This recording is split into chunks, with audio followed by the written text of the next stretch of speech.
ராஜீவ் கொலை வழக்கு கிட்டத்தட்ட 20 ஆண்டுகளுக்கு மேலான பிறகு மீண்டும் பொது மேடைகளில் விவாதிக்கப்பட்டுக் கொண்டிருக்கிறது. அதற்கு காரணம் ஓய்வு பெற்ற சிபிஐ அதிகாரி அந்த வழக்கில் முக்கியமான குற்றம் சாட்டப்பட்டிருக்கக்கூடிய பேரறிவாளனுடைய வாக்குமூலத்தை பதிவு செய்தது தொடர்பாக தான் இப்போது தெரிவித்திருக்கக்கூடிய புதிய கருத்துக்கள். இந்த கருத்துக்கள் அந்த கொலை வழக்கையே மீண்டும் விசாரிக்க வேண்டியிருக்குமோ என்ற அளவுக்கு பல்வேறு சர்ச்சைகளை நாடு முழுவதும் ஏற்படுத்தியிருக்கிறது. அதை பற்றி தான் இன்று நாம் கேட்க இருக்கிறோம். இது பற்றி நாம் கேட்பதற்காக ராஜீவ் கொலை வழக்குடைய முதன்மை புலனாய்வு விசாரணை அதிகாரி திரு ரகோத்தம் அவர்கள் நம்மோடு இணைந்திருக்கிறார். இன்றைய கேள்வி கண்ட நிகழ்ச்சியில் திரு ரகோத்தமனை உங்களுக்காக சந்திப்போம். வணக்கம் சார். ராஜீவை கொன்றது யார் அப்படிங்கிற கேள்விக்கு உங்களுடைய நேரடியான பதில் என்னவா இருக்கும்? ராஜீவை கொன்றது எல்டிடி தான் அப்படின்றதுதான் புலனாய்வினுடைய ஃபைனல் இது சாட்சியங்களை வைத்து எல்டிடி தான் கொலை செய்தது தான் எங்களுடைய சார்ஜ் ஷீட் குற்றச்சாட்டு. உங்களுடைய விசாரணையுடைய முடிவு கொலை செய்தது எல்டிடி பிரபாகரன், லீடர் பிரபாகரன் அவருடைய தலைமையில் தான் நடந்தது அப்படின்றது தான் எங்களுடைய குற்றச்சாட்டு. இதுல பிரதானமா குற்றம் சாட்டப்பட்டிருக்கோம் சரி, அந்த சம்பவத்துல பங்கேற்று இறந்தவரும் சரி, அவங்களெல்லாம் நீங்க ஆல்மோஸ்ட் எஸ்டாப்ளிஷ் பண்ணிட்டீங்க. இதுல பிரபாகரனுடைய நேரடி பங்களிப்பு இருந்தது அப்படிங்கறத நீங்க எந்த விதமா ப்ரூவ் பண்ணீங்க? பிரபாகரனுடைய நேரடி பங்குன்றது ஏன்னா அவர் இங்க சென்னையிலயோ அல்லது தமிழ்நாட்டிலேயோ இருந்து அதை சூப்பர்வைஸ் பண்ணல. அதற்கு முன்னாடி நான் சொல்றேன். அதுக்கு முன்னாடி இது எல்டிடின்றது எங்களுக்கு எடுத்த உடனே தெரியல. 23ஆம் தேதி தான் நாங்க ஸ்பாட்டுக்கே போறோம். அந்த ஸ்பாட்டுக்கு போகும்போது அங்க ஸ்பாட்ல எல்லாமே அந்த தமிழ்நாடு ஃபோரென்சிக் சயின்ஸ் லேபரட்டரி சிபிசிஐடி காரங்க அங்க இருந்த பொருள்கள் எல்லாம் ஆல்ரெடி கலெக்ட் பண்ணிட்டு போயிட்டாங்க. ஆக ஒரு திறந்தவெளி மைதானம், அதை எப்படி யாரு கொலை செய்தா எந்த இடம்னுட்டு ஒரு அந்த கார்பெட்ல ஒரு கருப்பு இதை வச்சுதான் இந்த இடத்துல தான் நடந்ததுன்னு சொன்னாங்க. அதுக்கப்புறம் அடிப்படையில அங்கிருந்த தடயங்கள் கலைஞ்சு போச்சு. இல்ல, அடிப்படை தலைங்களை 22ஆம் தேதியா சிபிசிஐடி காரங்க எல்லாம் எடுத்துட்டு போயிட்டாங்க. நாங்க போகும்போது சம்பவம் நடந்த இடத்துல எந்த விதமான ஒரு முக்கியமான தடயங்கள் எதுவும் நீங்க இங்கதான் ராஜீவ் கொலை செய்யப்பட்டாருங்கிறது அந்த கார்பெட்ல இருந்த எரிந்து போன பொருள் ஒரு ரெட் காயர் மேட் அதுல சொன்னாங்க. திரும்பி அங்கிருந்துட்டு காஞ்சிபுரம் ஹாஸ்பிட்டலுக்கு போயிருந்தோம். காஞ்சிபுரம் ஹாஸ்பிட்டல் போகும்போது தலைவர் பழைய டைரக்டர் சிபிஐ ராஜா விஜயகரன் தலைமையில் திரு கார்த்திகேயன் அவர்களும் எல்லாம் எங்க டீம் எல்லாம் போகும்போது ஒரு பேஸ்கெட் பால்ல அந்த மார்ச்சுரியில இருந்து ஒருத்தன் எடுத்துட்டு 2 காலை தனியா வச்சான், தலையை ஒன்று தனியா வச்சான், ஒரு கை ஒரு லெப்ட் ஹேண்ட் கை ஒரு பாதி போர்ஷன் இதை தனியா வச்சு இதுதான் ஒரு லேடி ஒரு உமன் பாடி, இது ஒண்ணுதான் அன்கிளைம்டா கிடைக்குது சார், மற்ற பாடியெல்லாம் அவங்க இது பண்ணியாச்சு. அப்பொழுது அந்த பாடியை பார்க்கும்போது அந்த பாடியினுடைய உடல்ல அந்த சல்வார் கமீஸ் அந்த துணியெல்லாம் ஓட்டிட்டு இருக்குது. ஒரு ஒரு டிஸ்மெம்பர்டு தி என்டையர் இந்த போர்ஷன் கழுத்துல இருந்து இந்த இது வரைக்கும் டார்சா போர்ஷன் சொல்றது அது இட் வாஸ் டோட்டலி மிஸ்ஸிங். ஆகவே இந்த போர்ஷன்ல தான் அந்த பாம்பு வெடிச்சிருக்கணும் அப்படின்னு அந்த முத நாளே தமிழ்நாடு ஃபோரென்சிக் விசிட் பண்ணவங்க அவங்க சொல்லியிருக்கிறாங்க. ஸோ அந்த டாக்டரும் சொன்னாரு இந்த போர்ஷன் தான் சார் பெல்ட் பாம்பு, ஒரு மனித இந்த பெண்ணு தான் வெடித்து இறந்து விட்டால். 24/5/91 ஹிந்து எடிஷன்ல இந்த இறந்து போன லதா கண்ணன் அவளுடைய டாக்டர் கோகிலா வாங்கி அந்த அசாசின் உமன் இந்த 3 பேருடைய போட்டோ ஃபர்ஸ்ட் பேஜ்ல போட்டு அந்த அசாசின் உமன் அந்த தார்லண்டு கையில வச்சிருந்தவ இவதான் மனித வெடிகுண்டு அப்படின்னு அதுவும் அதுல பாயிண்ட் அவுட் பண்ணி எழுதியிருந்தது. இதை பார்த்ததுல இருந்து எல்லா ஆபீசரும் including director everybody they all அப்ப மல்லிகை ஆரம்பிக்கல, சிபிஐ ஆபீஸ்ல தான் நாங்க சாஸ்திரி பவன்ல ஃபங்க்ஷன் பண்ணிட்டு இருந்தோம். அப்ப எல்லா ஆபீசரும் போன் பண்ணி இந்த போட்டோ எப்படி போச்சு, இது எங்க இது எடுத்த ஏன்னா லதா கண்ணன் இறந்தது உண்மை, அந்த கோகிலாவாணி இறந்தது உண்மை, இது எடுத்தது சம்பவ இடத்துல இருந்திருக்குது, இந்த பெண்ணுடைய உடல் தான் அங்கேயும் நம்ம காஞ்சிபுரத்துல பார்த்தோம். ஆகவே இந்த போட்டோ எப்படி இது பண்ணணும். பிறகு நான் தான் உடனே போய் சிபிசிஐடி ஆபீஸ்ல அந்த எஸ்பி மனோகர் அண்ணன் அவர் தான் இன்வெஸ்டிகேட்டிவ் சூப்பர், அவரை கேட்டேன்.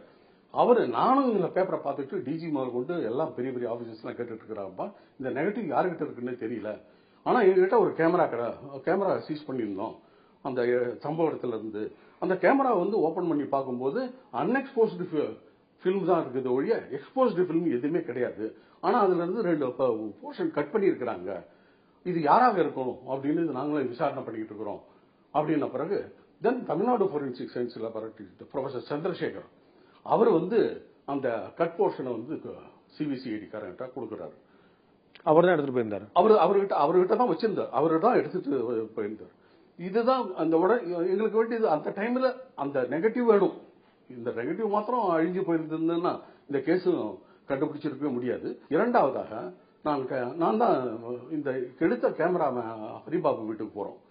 அதுக்கு போகும்போது அப்பொழுது பார்க்கும்போது அந்த அவருடைய தாய், அவருடைய சகோதரிகள்லாம் ரொம்ப ஏழ்மையான பட்ட குடும்பம் இருந்தது.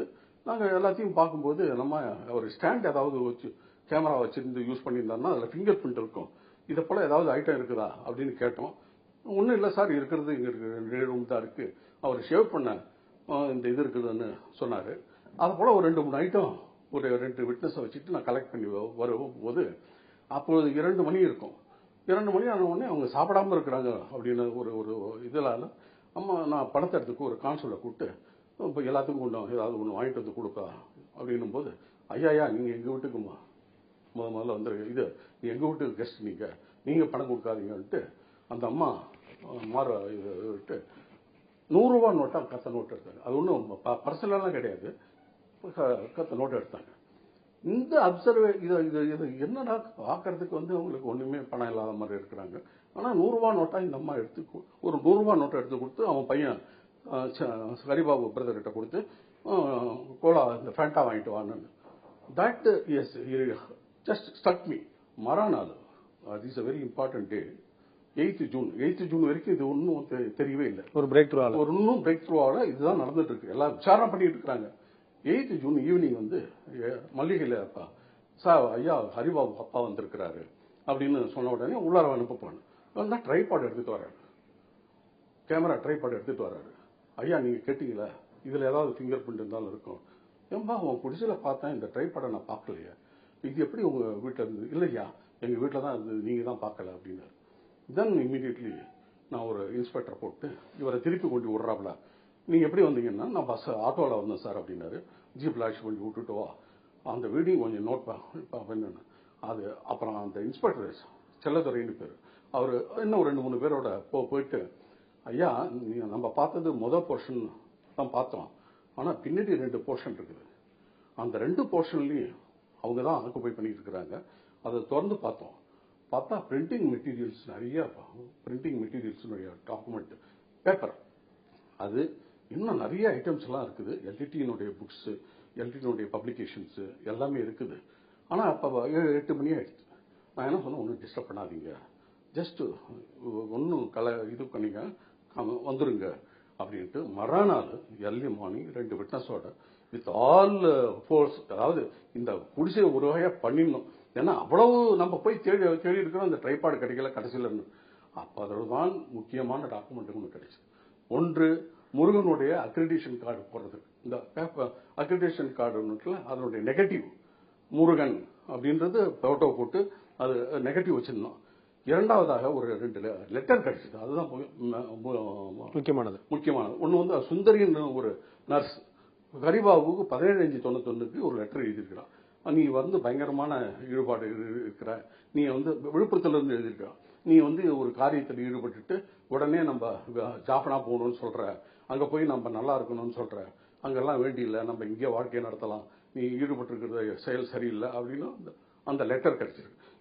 மூன்றாவதாக அறிவு என்பவரிடம் பாக்கியநாதன் கொடுத்து வர பில்லு, முருகன் பணம் கொடுப்பார், அதை வாங்கி கட்டுவார் அப்படின்னு பாபுவுக்கு பாக்கியநாதன் ஒரு லெட்டர் எழுதி. அந்த அறிவு தான் பேரறிவாளன். உங்களுடைய விசாரணையில முருகன், சாந்தன், நளினி, முருகன், சாந்தன், நளினி 3 பேருமே புலிகள் அமைப்பை சேர்ந்தவங்க தாங்க எஸ்டாப்ளிஷ் பண்ணிட்டீங்க? இல்ல, அப்ப அது வரைக்கும் தெரியாது.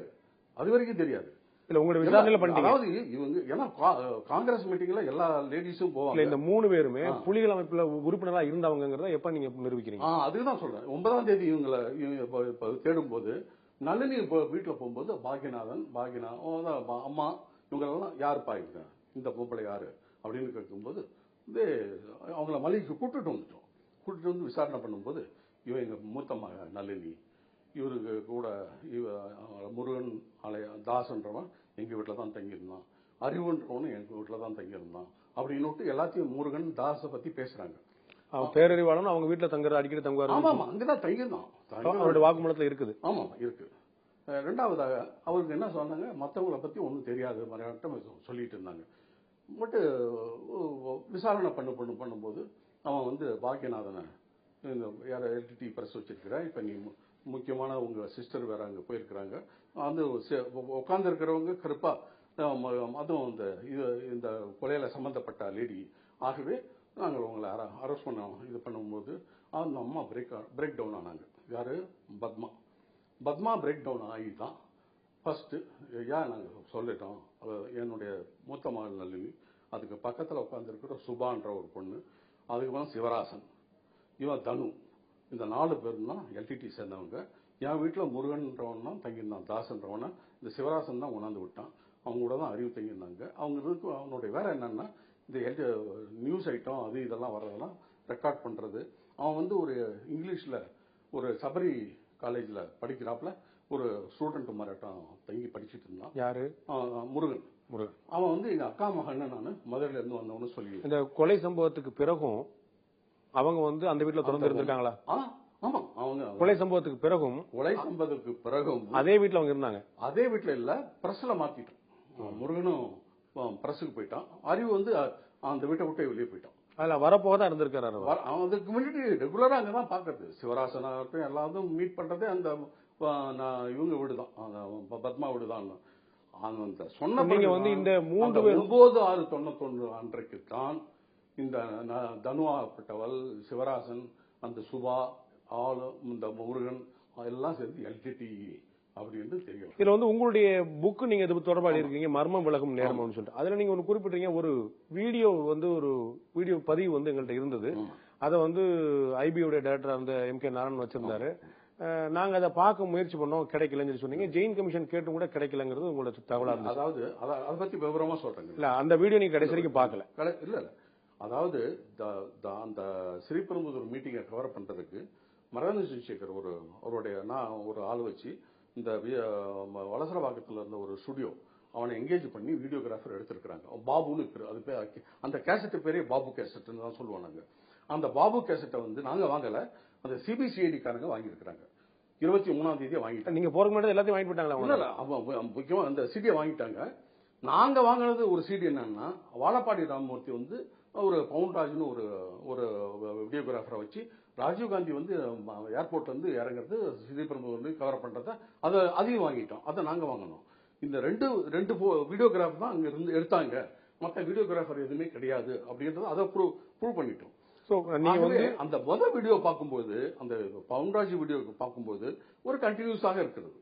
ஆனால் இந்த இரண்டாவதாக இந்த பாபு வீடியோ கேசட் சொல்லும்போது அதை பார்க்கும்போது அது விட்டு விட்டு, இட் இஸ் நாட் கண்டினியூஸா இதாகல, ஒரு விட்டு விட்டு இருந்தது. கடைசியில என்ன ஆட் பண்ணிருக்காங்கன்னா, 22/5/91 அன்னைக்கு நியூஸ் ஐட்டம் தூர்தர்ஷன் நியூஸ் வாசிக்கிறாங்க. அதையும் சேர்த்து கவர் பண்ணி, அதையும் அதோட முடியுது அந்த வீடியோ, அதோட அந்த வீடியோ முடியுது. அந்த வீடியோகிராஃபர் ஆர்கனைஸ் பண்ணது யாரு?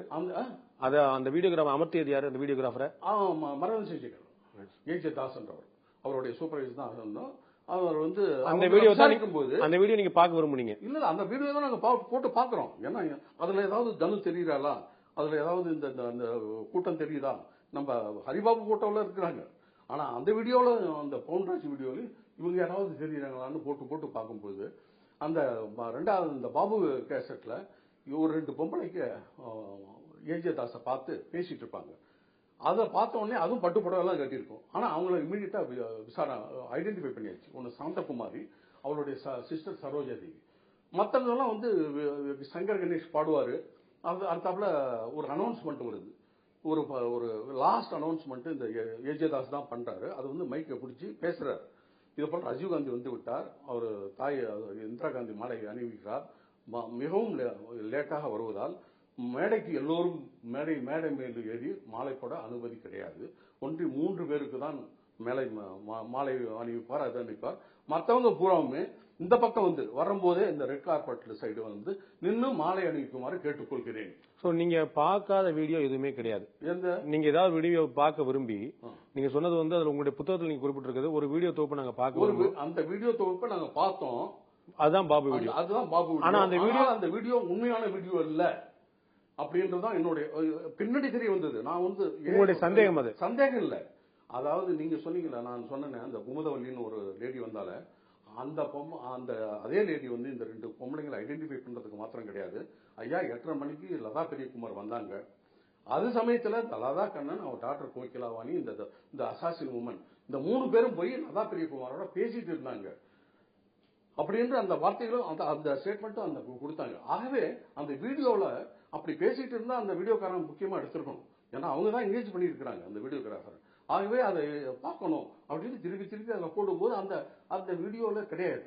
ஆகவே இது வந்து கேசட்டை வந்து டேம்பரா இருக்குன்னு தெரிஞ்சுட்ட ஒழிய இது எப்படி டேம்பர் ஆச்சு அப்படின்ற அந்த டைம்ல உள்ள, அதாவது அந்த வீடியோ வந்து தொகுக்கப்பட்டதே அரைகுறையா தொகுக்கப்படல, தொகுக்கப்பட்டது முழுமையா தொகுக்கப்பட்டிருக்கு. ஆனா அது பிறகு முக்கியமான காட்சிகள் நீக்கப்பட்டிருக்கு நீங்க சந்தேகப்படுறீங்க. நீக்கப்பட்டிருக்கு.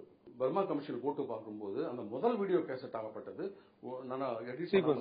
இரண்டாவதாக எடுக்கப்பட்ட அந்த சிறுபெரும்புதூரில் எடுக்கப்பட்ட வீடியோ கேசட் கொஞ்சம் மாறுபட்ட ஒரு இதாக இருக்கிறது. இதை பற்றி நீங்க வந்து எக்ஸ்பர்ட், ஒரு டெக்னிக்கல் எக்ஸ்பர்ட்டை வச்சு இதை டேம்பர் பண்ணியிருக்கிறாங்களா அப்படின்ற எனக்கு ஒரு சொல்ல வேண்டிய ஒரு எக்ஸ்பர்ட் ஒப்பீனியனை கூடுன்னு நான் கேட்டிருந்தேன்.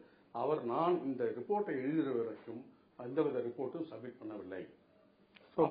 கார்த்திகேயன் வர்மா கேட்கிறார். வர்மா கேட்டு நீங்க வந்து அதை டேம்பர் பண்ணிருக்காங்கிறத எனக்கு எக்ஸ்பர்ட் ஒப்பீனியன் கேட்டு சொல்லுங்கன்றார். கார்த்திகேயன் கடைசி வரைக்கும் சொல்லல. இதுல என்ன அவர் வர்மா கமிஷன் ரிப்போர்ட்ல எழுதியிருக்கிறார். நான் சுருக்கமா புரிஞ்சுக்கிறேன். இதுல கார்த்திகேயனுடைய பங்களிப்பு என்ன, உங்களுடைய பங்களிப்பு என்ன? இந்த கேஸ் இன்வெஸ்டிகேஷன்ல, புலன் விசாரணையில கார்த்திகேயனுடைய ரோல் என்ன, உங்களுடைய ரோல் என்ன? Karthikeyan is the head of the SIT. அவர் தான் தலைவர். அந்த சிறப்பு புலனாய்வு துறையின் தலைவர் அவர்தான். நீங்க வந்து எந்த விதமான ஆக்ஷன் எடுத்தா கூட நான் வந்து கேஸை இன்வெஸ்டிகேட்டிங் பண்ற சீஃப் இன்வெஸ்டிகேட்டிங் ஆஃபீஸர் ஒழிய நான் வந்து ஒரு டெசிஷன் எடுக்க முடியாது. நான் இப்ப இவரை விசாரிக்கணும், ஒரு பொலிட்டீஷியனை விசாரிக்கணும்னா அவரை கேட்டுதான் நாங்கள் விசாரிக்க முடியும். அவருடைய நாலேஜ் இல்லாம எதுவுமே நாங்க பண்ண முடியாது. சோ உங்களுக்கு வந்து சுப்பீரியரா அவர் இருந்தாரு, சுப்பீரியர் ஆபீசர், அவர் தான் சுப்பீரியர் ஆபீசர். ஆனா அந்த கேஸோடைய மெயின் இன்வெஸ்டிகேட்டிங் புலன் விசாரணை அதிகாரி, முதன்மை புலன் விசாரணை அதிகாரி நீங்க தான். நீங்க எனக்கு இதுல உடன்பாடு இல்ல அப்படின்னோ, இல்லாட்டி நீங்க எனக்கு சந்தேகமா இருக்கணும் எங்கேயாவது நீங்க பதிவு பண்ணிருக்கீங்களா? நீங்க பதவியில இருந்த வரை. இந்த பதவியில இருந்த பிறகு ஸ்பெஷல் ரிப்போர்ட்டே போட்டிருக்கோம். இந்த வீடியோவை பார்த்துவிட்டு நாங்க மாத்திரம் போடல, இது ஒரு குழு, டிஐஜி, எஸ்பி மற்றவங்க எல்லாம் பார்த்துட்டு இந்த வீடியோ ஆகப்பட்டது முறையான கேசட் இல்லைன்னு நாங்க ஒரு இன்வெஸ்டிகேட், அதாவது என்கொயரி பண்ணாங்க. அதை வந்து நீங்க என்னுடைய part of the SID document இருக்கிறது. ஆனா கார்த்திகேயன் வர்மா கேட்டு கார்த்திகேயன் தரலங்கிறது வர்மா கமிஷனுடைய அறிக்கையை பார்த்த பிறகுதான் உங்களுக்கு, அதாவது நீங்க ரிட்டையர்ட் ஆன பிறகு 2009க்கு அப்புறம், அது வரைக்கும் நீங்க அதை பார்க்கல? நான் பார்க்கவே இல்லை. அது வரைக்கும் இந்த எம்.கே. நாராயணன் ஒரு லெட்டர் எழுதியிருக்காரு அப்படின்னு தெரியல. இன்னொன்னு சொல்ல இருக்கிறேன், வர்மா கமிஷனுடைய ரிப்போர்ட்டை வந்து பார்லிமெண்ட்ல சப்மிட் பண்றாங்க. செக்யூரிட்டி லேப்ஸை பத்தி யார் செக்யூரிட்டி லேப்ஸ் இன்வால்வ் அப்படின்னு ஒரு வர்மா கமிஷனுடைய ரிப்போர்ட். அந்த வர்மா கமிஷன்ல நான் சம்பந்தப்படவே இல்லை, நான் எந்த விதமான என்கொயரிக்கும் போனது கிடையாது. ஆனால் அதுக்கப்புறம் அந்த வர்மா கமிஷன் ரிப்போர்ட்டை வந்து பார்லிமெண்ட்ல சப்மிட் பண்ணும்போது அந்த பார்லிமெண்ட் ஆகப்பட்டது இந்த security labs, intelligence labs is very obvious. ஆகவே எம்.கே. நாராயணன் ஹோம் செக்ரட்டரி ஒரு 5 பேரை சஸ்பெக்ட்னு சொல்லி இவர்கள் மீது விசாரணை பண்ண வேண்டும் என்று பார்லிமெண்ட் முடிவெடுத்து அந்த கேஸ் வழக்கை விசாரணை பண்ணுவதற்கு இதே எஸ்ஐடியிலே கொடுத்து விட்டார்கள். இதே எஸ்ஐடி கார்த்திகேயன் தலைமை.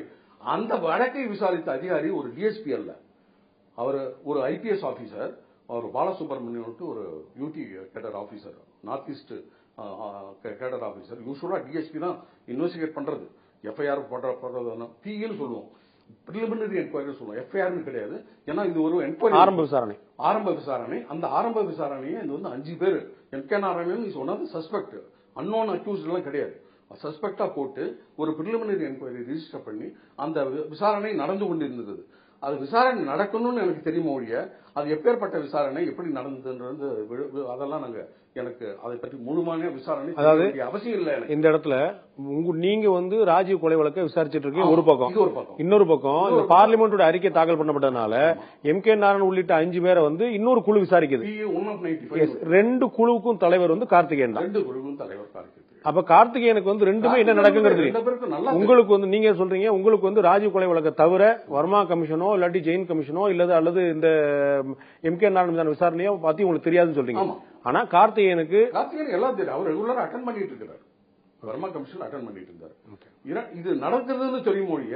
அதுக்கப்புறம் இந்த கேஸ் என்ன ஆச்சு அப்படின்றது நான் இந்த 2009 அதனுடைய வழக்கு என்ன ஆச்சு அப்படின்னு ஒரு அதை பத்தி அதுக்கப்புறம் தான் எனக்கு ஒரு இன்ட்ரெஸ்ட் வந்து அந்த ரிஜிஸ்டர் பண்ண. நீங்க புத்தகம் எழுதலாம்னு முடிவு பண்ண பிறகுதான் வழக்குடைய மற்ற தன்மையில பத்தி பாக்குறேன். மற்றதை நான் பாக்குறேன். அதுக்கு முன்னாடி இந்த வர்மா கமிஷனை பத்தியோ செக்யூரிட்டி லேப்ஸை பத்தியோ அது என்னுடைய சார்ட்டர் ஆஃப் டியூட்டில கான்ஸ்பிரசி அக்யூஸ்டுடைய சம்பந்தப்பட்டவங்க இவங்களதான் நான் விசாரணை பண்ணிட்டு இருக்கிற மொழிய. இப்படி நீங்க சொல்றீங்க செக்யூரிட்டி லேப்ஸ்ன்றது 99க்கும் 2005க்குமான இடைவெளியில உங்களுக்கு ஏன் வந்து மற்ற என்னதான் நடந்திருக்குன்னு பாப்பேன்னு ஒரு ஆர்வம் கூட ஏன் வரல? இல்ல மத்த செக்யூரிட்டி அந்த ஒரு புக் எழுதணும்னு ஆர்வம் வந்தாதான் மத்தெல்லாம் பார்க்க வேண்டிய அவசியம் இருக்கும். இரண்டாவதாக நான் 1999 ஒரு காமன் நீங்க கேட்கறது கரெக்ட் தான். ஒரு காமன் அந்த அதாவது ஒரு வர்மா கமிஷன் நடந்தது, ஒரு வர்மா கமிஷனுடைய செக்யூரிட்டி லேப்ஸ் அதை பத்தி எந்த விதமான ஒரு ஆக்ஷன் எடுக்கலன்னு தான் எனக்கு தெரியும் மொழி. அதான் ஏன் கேக்குறேன், அந்த நாலேஜ் இருக்கும் மொழி ஏன் எடுக்கல, எதுக்கோசரம் எடுக்கல அந்த புலனாய்வு நான் செய்யவில்லை. புரிஞ்சுட்டேன். வழக்கு விசாரணை அதிகாரி நீங்க இருக்கும்போது என்னை மாதிரி மற்ற சாமானிய மனிதர்கள் வந்து இதுல ஜெயின் கமிஷன் இருக்கு, வர்மா கமிஷன் இருக்கு, சிபிஐ விசாரணை நடந்துட்டு இருக்கு, சந்திராசாமி மேல ஏதோ சொல்றாங்க, சுப்பிரமணிய சாமி மேல ஏதோ சொல்றாங்கன்னு நிறைய பத்திரிகையில் வரக்கூடிய செய்திகளை பார்த்துட்டு காமன் மேன் சாமானியன் வந்து நிறைய சந்தேகங்களுக்கு உள்ளாராம். ஆனா இந்த வழக்குல இவ்வளவு ஆழமான அறிவு கொண்ட நீங்க இதுல என்ன நடக்குன்னு ஏன் உங்களுக்கு அந்த ஒரு சந்தேகமே வரல? என்ன சந்தேகம் வராம பிரதர், சந்தேகம் டெஃபினட்டா வரும். ஆனால் அதை பற்றி ஒரு விசாரணை கமிஷன் ஜஸ்டிஸ் வருமா, சுப்ரீம் கோர்ட் ஜட்ஜ் அவர் என்கொயரி பண்ணிட்டு இருக்கிறாரு. அவர் என்கொயரி பண்ணிட்டு இருக்கும்போது வேற ஏதாவது என்கொயரி பண்ணாருன்னு வச்சுங்க, ஒரு இன்ஸ்பெக்டரோ அல்லது ஒரு சப் இன்ஸ்பெக்டரோ என்னுடைய கொலீகை இன்ஸ்பெக்ட் பண்ணா அங்க இன்ட்ராக்ட் பண்ணுவோம். ஆனா அவர் வந்து டெல்லியில வந்து என்கொயரி பண்ணிட்டு இருக்கிறாரு. இரண்டாவதாக நான் சொல்ல வேண்டியது என்னவென்றால், நான் வந்து மெயினா வந்து ஸ்டேஷன் எடுத்து Chennai only and all the work is supervised by day to day investigation. கோர்ட்ல போறது வர்றது நான் தான். ஆகவே எனக்கு வந்து இந்த மெயின் இன்வெஸ்டிகேஷன் அக்யூஸ்ட வச்சுட்டு இன்ட்ராகேட் பண்றது, அவங்களுடைய வாக்குமூலம், அவங்களுடைய இன்ட்ராகேஷன் ஸ்டேட்மெண்ட் பண்றதை தான் மெயினா இருந்தது. ரெண்டாவதாக நீங்க சொல்றப்பல சார்ஜ் ஷீட் பண்ண பிறகு ட்ரையல் ஆரம்பிச்சிருச்சு. 94 to 99 98 வரைக்கும் ட்ரையல் நடந்திருக்கு. இந்த ட்ரையல் நடக்கும்போது நாங்க டே டு டே விட்னஸை பார்த்து அவங்க கொண்டு போனோம். அப்புறம் 99 supreme court judgment supreme court ஆகப்பட்டது. சுப்ரீம் கோர்ட்ல என்ன வந்து இதே தியாகராஜன் எஸ்பி தான் அழைச்சிட்டு போனாரு, கார்த்திகேயன் அழைச்சிட்டு போல. இவர் தான் வந்து ஏதாவது சுப்ரீம் கோர்ட்ல கேட்டாங்கன்னா இன்வெஸ்டிகேட்டிங் ஆபீசர் பக்கத்துல இல்லாம ஒன்னும் சொல்ல முடியாது அப்படின்னு என்ன அழைச்சிட்டு பண்ணார். அப்பொழுதுதான் நான் முதலா டெல்லிக்கு போயிட்டு அந்த சுப்ரீம் கோர்ட்ல பார்ட்டிசிபேட் பண்ணேன். அப்பொழுது பார்ட்டிசிபேட் பண்ணும்போது தான் ஜெயின் கமிஷன் நடந்து கொண்டிருந்தது. அந்த ஜெயின் கமிஷன்ல என்ன நடக்குதுன்றது ஒரு சிட்டியில போகும்போது தான் அன்றைக்கு தான் கருணாநிதி விசாரிக்கிறார். அன்றைக்கு கருணாநிதியை வந்து ஜெயின் கமிஷன் விசாரிக்கும் பொழுது நான் எப்பொழுது இந்த ஜூன் மாசமே சொன்னனும், நான் வந்து கருணாநிதி மீட்டிங் வந்து 6 மணி அன்றைக்கு சேம் டேட்ல ஸ்ரீபெரும்புதூர்ல கேன்சல் ஆயிடுது. அதுக்கு வேண்டிய டெலிகிராம் எல்லாம் கலெக்ட் பண்ணிட்டேன். அதுக்கு அப்ப அண்ணா அறிவாலயம் போஸ்ட் ஆபீஸ்ல இருந்து கொடுத்த நேரா தலைவர்கிட்ட போயிட்டு எஸ்ஐடி சீஃப் கிட்ட போயிட்டு கலைஞரை ஏன் கேன்சல் பண்ணாருன்னு விசாரணைக்கணும் பொழுது இதை பற்றி நீ பார்க்க கூடாது, இதை பற்றி நீ விசாரணை பண்ணக்கூடாது, நான் ஆல்ரெடி விசாரணை பண்ணிட்டேன், டிஜிபி ரங்கசாமி வந்து அவர் ரெக்வஸ்ட் பண்ணிட்டாரு லாஸ்ட் மினிட்ல நீ போவாத அப்படின்னு சொல்லிட்டு, ஆகவே நீ இதை பற்றி பண்ணக்கூடாதுன்னு சொன்னார். அதுல இருந்து டிஜிபி ரங்கசாமிங்கிறவர் திரு கருணாநிதி அவர்கள் அந்த கூட்டத்துக்கு போக கூடாதுன்னு சொல்லியிருக்கிறார். அங்க ஒரு சொல்லியிருக்கிறார் அப்படின்னு கார்த்திகேயன் உங்கள்ட்ட சொல்றாரு. அதனால வந்து ரத்து பண்ணிருக்காரு. ஆனா அதை பத்தி நீ விசாரிக்காதுன்னு கார்த்திகேயன் சொல்றாரு. ஆமா, அதை பத்தி நீங்க பண்ணக்கூடாது அப்படின்னு சொல்றாரு. நீங்க வந்து கருணாநிதி விசாரிக்கணும்னு கேட்கணும் நான். ஆகவே அப்பொழுதுதான் தெரிகிறது, ஓ சரி பொலிட்டீஷியன் எல்லாம் வந்து இவங்க தான் விசாரிக்கிறாங்க போல் இருக்கு. ஆகவே இவங்க பொலிட்டீஷியனை பத்தி விசாரணை பண்றது அதுக்கு இன்னும் ஒரு தனி இவர் தான் பண்ணிட்டு இருக்கிறாரு அப்படின்றாப்புல எனக்கு டிஃபரன்ஸ் ஆஃப் ஒப்பீனியன் வந்ததே அதனால்தான். நான் அப்பொழுதே வந்து என்னுடைய இதை போல நடக்கும் பொழுது இது வந்து சரியாக இல்லை என்று என்னுடைய டிஐஜி ரமணி அதாவது அடுத்தது எங்களுக்கு டிஐஜி ரமணி கிட்ட நான் I don't want to continue as a investigating officer sir. ஏன்னா இதுல வந்து ஏதோ ஒன்று அதாவது புலனாய்வாகப்பட்டது யாரா இருந்தாலும் நம்ம வந்து அக்யூஸ்ட் சொல்லலை, விசாரணை பண்றதுக்கு உட்படுத்தப்படுறதுல வந்து இவங்களை விசாரணை பண்ணாத அவர் பண்ணாத அப்படின்னு போகும்போது அப்ப அவர் தான் சொன்னார், யாரு ரமணி என்றவர், இந்த பிபி ரங்கசாமி சொல்லல, அவர் புலவம் சொல்லல, அவர் வந்து உங்களுக்கு கார்த்திகேயன் அப்படி சொன்னது தவறாக இருக்கலாம், ஏன்னு தெரியல. ஏன்னா அவருடைய அபிடவிட்டை நான் படித்தேன், வர்மா கமிஷன்ல போட்ட அபிடவிட்டை படித்தேன். ராஜீவ்காந்தியும் வராரு, கருணாநிதியும் வராரு. ஆகவே அந்த முகமது இக்பால் எஸ்பிக்கு நீ எவ்வளவு போலீஸ் போர்ஸ் வேணாலும் நீ எடுத்துக்கோ, ஆகவே அங்க எந்த அசம்பாவிதமும் நடக்கக்கூடாதுன்னு சொன்னவர் எப்படி சொல்லுவாரு அப்படின்னு அன்றைக்கே என்கிட்ட சொல்லும்போது சரி இது ஏதோ இது நான் I wanted to get out from that chief investigating ஆஃபீஸர்ல இருந்து எனக்கு வேண்டியல சார் நீங்க உங்களுக்கு ரமணி சொன்னதுலயும் உங்களுக்கு கார்த்திக் சொன்னது அங்கேயே ஒரு முரண்பாடு இருக்கு. முரண்பாடு கார்த்திகனுடைய கூற்ற ரமணி மறுக்கிறார். அதாவது கார்த்திகனோட கூற்ற ரமணி மறுக்கிறார். ஏன்னா டிஜிபி அப்படி சொல்லிருக்க முடியாது. ஏன்னா எஸ்பி கிட்ட உனக்கு எவ்வளவு ஃபோர்ஸ் வாங்கிக்கோன்னு சொல்றவரு அப்படி கேன்சல் பண்ணணும்னு சொல்ல முடியும். அப்படிங்கும்போது ஒரு விசாரணை அதிகாரிக்கு கூடுதல் ஆர்வம்ல ஏற்பட்டிருக்கணும். அந்த பக்கம் போகாத அப்படின்னு சொல்லும் போது ஏன் போக கூடாதுன்னு சொல்றாருன்னா உடனடியாக அதுல நீங்க கவனிச்சிருக்கணும். கூடுதல் ஆர்வம் பண்ணணும்னா ரொம்ப எக்ஸிபிட் பண்றது அளவுக்கு இந்த சிபிஐல அவ்வளவு சுதந்திரம் கிடையாது. அதே போல மரகதம் செஞ்சேகர் ஃபேமிலியும் இதே மரகதம் செஞ்சேகர் ஃபேமிலியும் தரவாக விசாரிக்க வேண்டும் என்று கேட்டுக்கொண்டோம். என்றால் இந்த நடந்த கொலை நடந்தது தெருவிலையோ அல்லது மீனம்பாக்கம் ஏர்போர்ட்லயோ அல்லது வேற எங்கேயும் இல்லை. இது நடந்தது ராஜீவ்காந்தி இந்திரா மரகதம் செஞ்சேகனுடைய காங்கிரஸ் மீட்டிங். அந்த தனுவாகப்பட்டவன் 1.5 மணி நேரம் இருந்தான்னு நளினி ஸ்டேட்மெண்ட் சொல்றாங்க. 1.5 மணி நேரம் அங்க இருக்கிறவங்களுக்கு பர்மிஷன் இல்லாம லாஸ்ட் மினிட்ல குதிக்க முடியாது. ஆகவே அவங்களுடைய பர்மிஷனோட இருந்தாங்க. இரண்டாவப்பட்டது அந்த இறந்த 18 பேர்ல டேரியல் பீட்டர் ஒரு கேரக்டர். அந்த டேரியல் பீட்டர் காங்கிரஸ்காரனோ அல்லது மரகதம் செஞ்சேகனுடைய சொந்தக்காரனோ இல்ல. இந்த லலித் சந்திரசேகர் லலித் சந்திரசேகரனுடைய எடுபடியாளர். அவனுடைய wife 31/5/91 immediately after the assassination. அந்த இமிடியட்லி அவன் செத்த பிறகு அவங்க அமெரிக்கா போயிட்டாங்கன்னு பின்னாடி எனக்கு தெரிய வந்தது. அப்பொழுது தெரியவில்லை, பின்னாடி தெரிய வந்து நான் அமெரிக்காவுக்கு போயிட்டு இருக்கும்போது தான் ஒரு லெட்டர் அந்த பவானின்னு பேர் அந்த அம்மா பேர் அந்த மோகன்ராஜ் என்ற ஒரு இன்ஸ்பெக்டர் நீங்க கேள்விப்பட்டிருப்பீங்க. அந்த லெட்டரை அவரு தான் மல்லிகையில வாங்குறாரு. ஒரு இன்டர்செப்ட் ஒரு மல்லிகையில வாங்கிய போது அதை லலித் சந்திரசேகர் தான் என்ன ஸ்பாயில் பண்ணிட்டான், எங்களுடைய குடும்பத்தையே இது பண்ணிட்டான், நான் என்னுடைய கணவனை எழுந்தேன் அப்படின்னும் போது மோகன்ராஜ் அவர்கள் உடனே கார்த்திகேயன்கிட்ட போயிட்டு சார் ரகோத்தமன் அமெரிக்காவில் இருக்கிறார்கள், இன்னொரு டிஐஜி, ஆகவே இவர்கள் இமீடியட்டா இந்த மெசேஜை பாஸ் ஆன் பண்ணி அங்கே விசாரிக்கணும் அப்படின்னு சொல்லியிருக்கிறார். நாங்க அமெரிக்காவில் போயிட்டு எஃபிஐல விசாரிச்ச பண்ணிட்டு அட்லாண்டிக் அந்த CNN ஒரு டெலிகாஸ்ட் பண்ணாங்க. அதே போல 21ஆம் தேதி அதுதான் டவுட். அதாவது எப்படி ஸ்ரீபெரும்புதூரை காமிச்சு ஒரு பிளாஸ்ட் சீனை காமிச்சாங்களோ அவங்களுக்கு முன்னாடியே தெரிஞ்சிருக்கும், அப்படிதான் அந்த விஷுவல் எடுத்திருக்காங்கன்ற ஒரு இதுல அந்த இன்வெஸ்டிகேஷன்ல நாங்க போய் அட்லாண்டிக்ல போய் CNN ஆபீஸ்ல போயிட்டு விசாரணை பண்றோம். அவங்க விஷுவலை காமிக்கிறாங்க. அப்பதான் எங்களுக்கே தெரியுது birth place of Ramanuja, it's heritage place அப்படின்னு. அதை முடிச்சிட்ட பிறகுதான் நான் கனடாவுக்கு போய் தனுனுடைய சிஸ்டர் அங்க இருக்கிறாங்க, அவங்களுடைய பிளட் சாம்பிள் மோகன்ராஜ் கொடுத்த அந்த மோகன்ராஜ் கடிதம் உங்களுக்கு சேரல, நீங்க திரும்பி வர வரைக்கும் அந்த கடிதத்தை வேண்டியில்ல, அவங்களுடைய அட்ரஸ் அவங்க அட்ரஸா சொல்லி இருந்தாலே போதும். நாங்க அப்பொழுதே அவளை போய் நான் விசாரிச்சுட்டு இருப்பேன். அதை கார்த்திகேயன் சொல்லி கார்த்திகேயன் உங்களுக்கு தகவல் சொல்லல, தகவல் சொல்லல. திரும்பி வரும்போது வந்த உடனே எனக்கு மோகன்ராஜ் பவானி விசாரிச்சீங்களா அப்படின்னா எந்த பவானி அப்படின்னு. அதாவது இல்ல தீரன் பெற்ற ஒய்ஃப் இப்ப அவன் அமெரிக்காவில இருந்து ஒரு லெட்டர் எழுதியிருக்கிறான், அதை நான் கார்த்திகேயன் சொன்னேன், நீங்க சொல்லலையே, உங்ககிட்ட ஒன்னும் சொல்லல, என்கிட்ட சொல்லியிருந்தா நான் விசாரணை பண்ணிட்டு வந்திருப்பேன். ஏன்னா தமிழன், அவங்க நம்ம நாட்டுக்காரங்க, அவங்களை நம்ம அம்பாசிடர்லேயே கூப்பிட்டு வச்சு நாங்க விசாரணை பண்றதுக்கு அதிகாரம் இருக்கு. She is not a citizen of America where we need permission from FBI. உங்களுக்கு அடிப்படையில புரிஞ்சுட்டேன். உங்களுக்கு அடிப்படையில இந்த வழக்குல திரு கார்த்திகேயனுடைய செயல்பாடுல மற்றும் திரு MK நாராயணனுடைய செயல்பாடுல மற்றும் திமுக தலைவர் கருணாநிதியுடைய செயல்பாடுல அண்ட் மரகதம் சந்திரசேகர் இவங்களெல்லாம் நீங்க இன்னும் விசாரிச்சிருந்தா உங்களுக்கு இந்த சம்பவத்துக்கு பின்னணியில யார் இருக்காங்க இன்னொரு கிளியர் பிக்சர் கிடைச்சிருக்குமோ? எப்படி இவர்கள் முதல்ல அந்த மீட்டிங் உள்ளார நுழைஞ்சாங்கன்றது அதான் இன்ஃபர்மேஷன் கிடைச்சிருக்கும். யாரு பர்மிட் பண்ணாங்க, இவங்க எப்படி அசோசியேட் பண்ணாங்க அப்படின்ற ஒரு இன்ஃபர்மேஷன் கிடைச்சிருக்கும். அது மூலமாக இவர்கள் எப்படி வேணும்ன்று தெரிந்துதான் அலோவ் பண்ணார்களா, தெரியாமல் அலோவ் பண்றாங்களா இன்வெஸ்டிகேஷன் பண்ணும்.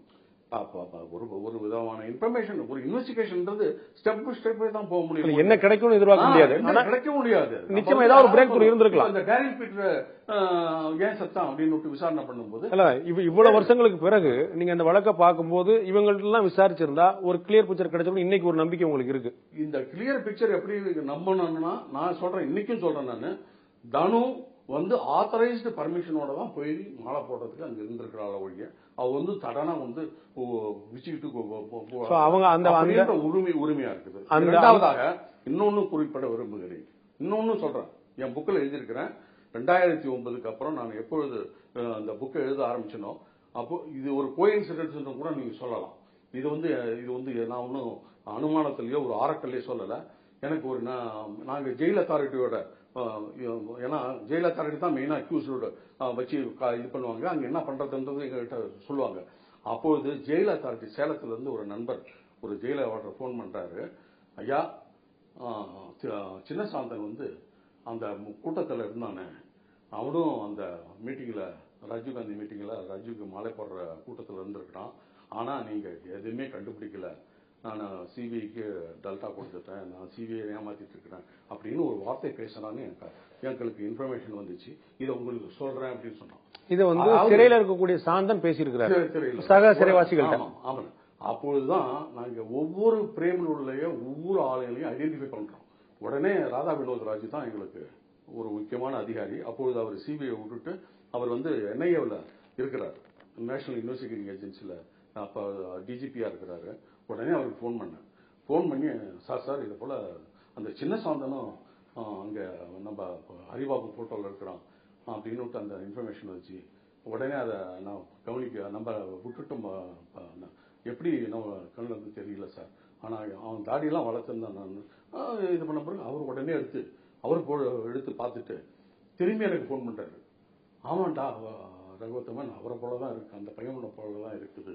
ஆகவே உங்களுடைய தனு, சிவராசன், சுபா, நளினி தவிர சின்னசாந்தனும் அந்த கூட்டத்தில் ராஜீவ்காந்திக்கு மாலை போடும் கூட்டத்தில் இருந்திருக்கிறான் என்று எனக்கு 2009 தான் தெரியும். உங்களுக்கு வந்து கருணாநிதி, மரதம் சந்திரசேகர் அண்ட் கார்த்திகேயன் மற்றவங்களை விசாரிக்கணும் தோணுன மாதிரி சந்திரசாமியோ சுப்பிரமணிய சாமியோ விசாரிக்கணும் எப்பயாவது தோணுது உண்டா? சந்திரசாமி, சுப்பிரமணிய சுவாமி எல்லாம் Jain commission of enquiry already started.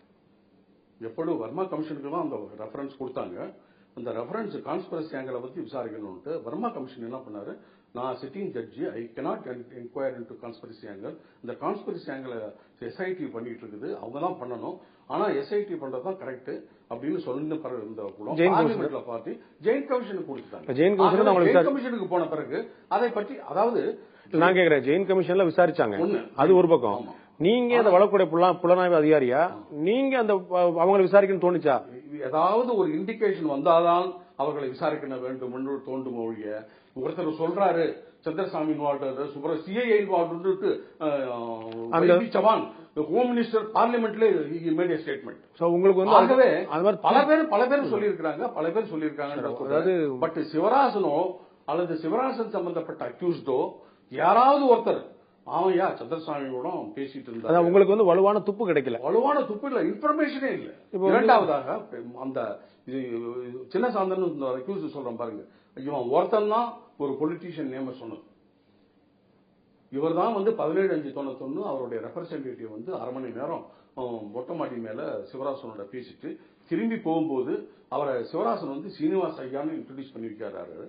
அந்த சீனிவாஸ் ஐயா என்ன என்கிட்ட சொன்னாருன்னா, அந்த இதுனா இந்த காரியம் நன்றப்பட்டதாக முடிந்த பிறகு அடுத்தது வந்து அவரை chief minister, Tamil Nadu chief minister வந்து ஆக்கிவிட்டால் நமக்கு எல்லோரும் எல்லாவற்றுக்கும் ரொம்ப நல்லாக இருக்கும் அப்படின்னு சொன்னார் என்று அவருடைய வாக்குமூலத்திலே.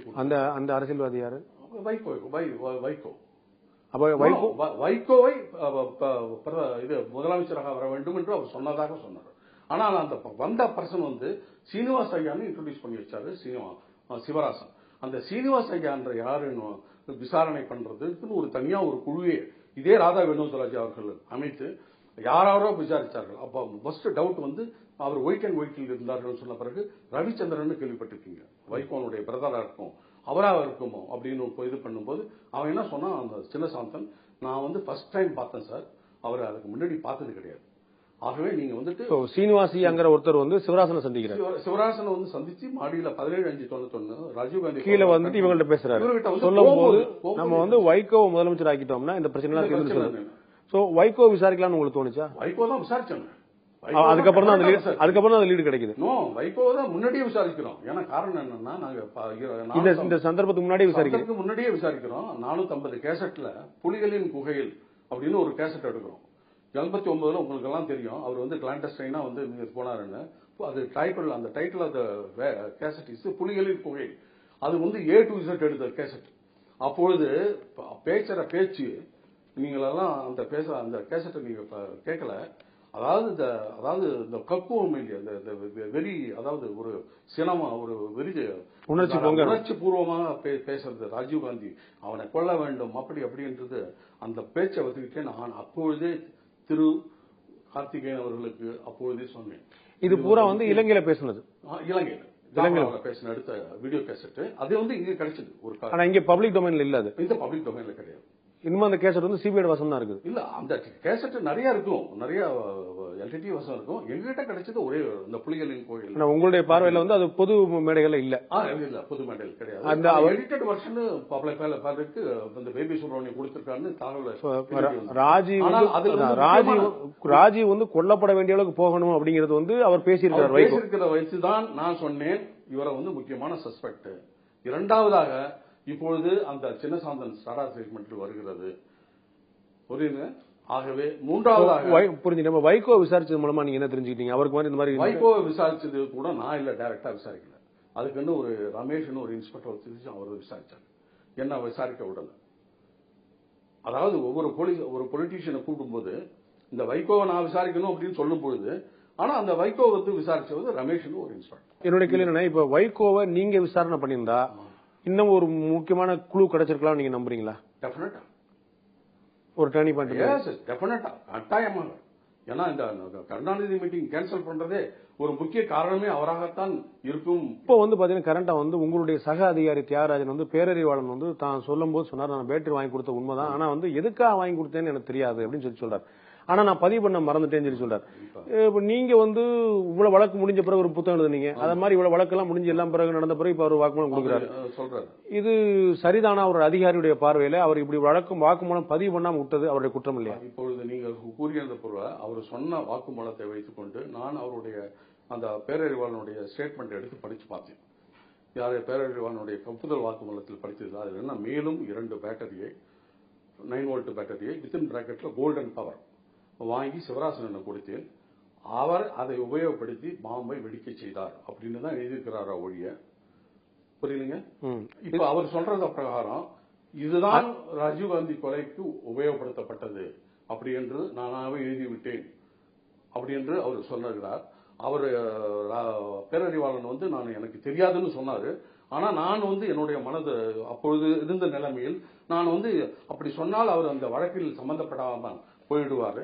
ஆகவே அவர் சம்பந்தப்பட வேண்டிய கட்டாய நிற்பத்தில் நான் எழுதியிருக்கிறேன் என்று அவர் கூறிய வாக்குமூலத்தை வைத்து நான் பேசுகிறேன் ஒழிய அவர் என்ன பேசினாருன்னு எனக்கு எக்ஸாக்டா என்ன தெரியாது. இல்ல, அந்த பேட்டரி தான் பயன்படுத்தப்பட்டதுங்கிறதுல யாருக்கும் சந்தேகம் இல்லை. அந்த பேட்டரி இதற்காகத்தான் பயன்படுத்தப்பட போகிறது அப்படிங்கிறது பேரறிவாளனுக்கு தெரியுமா அப்படிங்கிறது இன்வெஸ்டிகேஷனை பொறுத்தவரையில் அவர் சொன்ன வாக்குமூலத்தில் நீங்கள் இந்த ஒரு விஷயத்தில் இல்லை, இன்னொரு விஷயத்தில் நான் சொல்றேன்.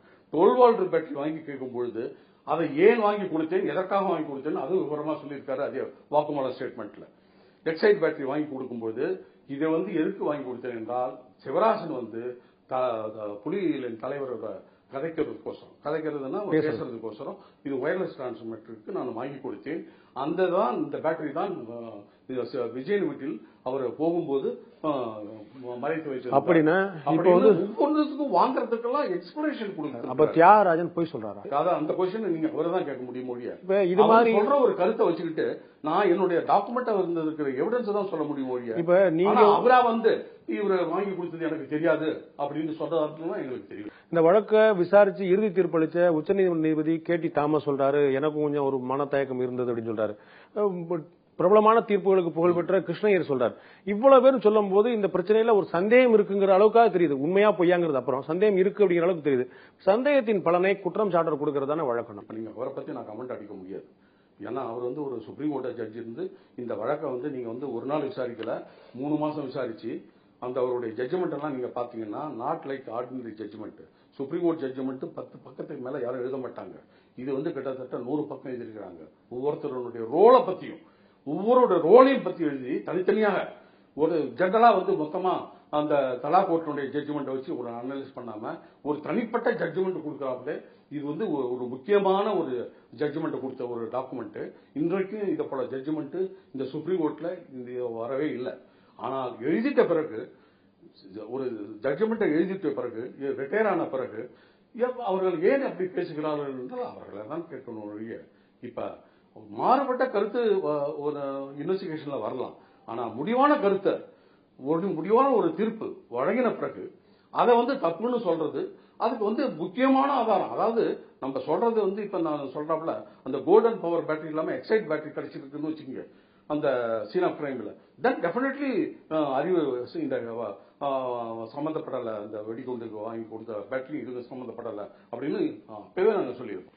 கடைசியா நீங்க ஒரு அளிச்ச ஒரு பேட்டியில சொல்லியிருந்தீங்க இந்த மாதிரி இந்த சம்பவத்துக்கு புலிகள் தான் காரணங்கிறதுக்கு பல ஆதாரங்கள் இருக்கு, பிரபாகரன் இதுக்கு தனிப்பட்ட முறையில் வருத்தப்பட்டாரு, மன்னிப்பு கேட்டாரு கூட சொல்லியிருந்தீங்க. கிளிநொச்சியில் நீங்க உங்களுக்கு தெரியலாம், அது எப்போ ஜட்ஜ்மெண்ட் கொடுத்த பிறகு துன்பியல் சம்பவம் துன்பவியல் சமயம் இதை பத்தி கேட்கக்கூடாது அப்படின்னு அந்த கிளிநொச்சி நம்பத்தில் ஓபனாக சொல்லுகிறார். 2009 இந்த வார் நடக்கும் பொழுதுக்கு முன்னாடி நாங்கள் மிகப்பெரிய தவறு செய்துவிட்டோம், இந்தியா மன்னிக்க வேண்டும் அப்படி என்று ஸ்டேட்மெண்டே விட்டுருக்காங்க. முக்கியமான சஸ்பெக்ட் இந்த எபிசோடுக்கு குமரன் பத்மநாபன் ஒரு கேரக்டர்.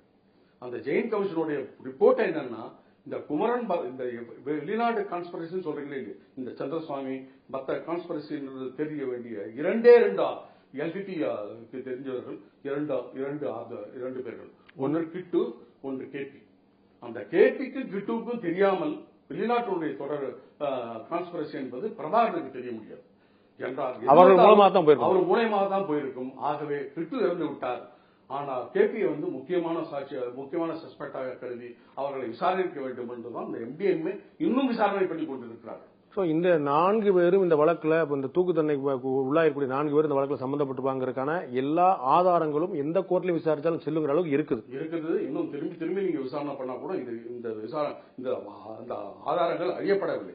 மிக முக்கியமான வழக்குகள் பத்தி நிறைய தகவல்களை எங்களோட பகிர்ந்துக்கிட்டீங்க. உங்களுடைய கருத்துக்களையும் உங்களுடைய நேரத்தையும் எங்களோட பகிர்ந்து கொண்டதுக்கு ரொம்ப நன்றி.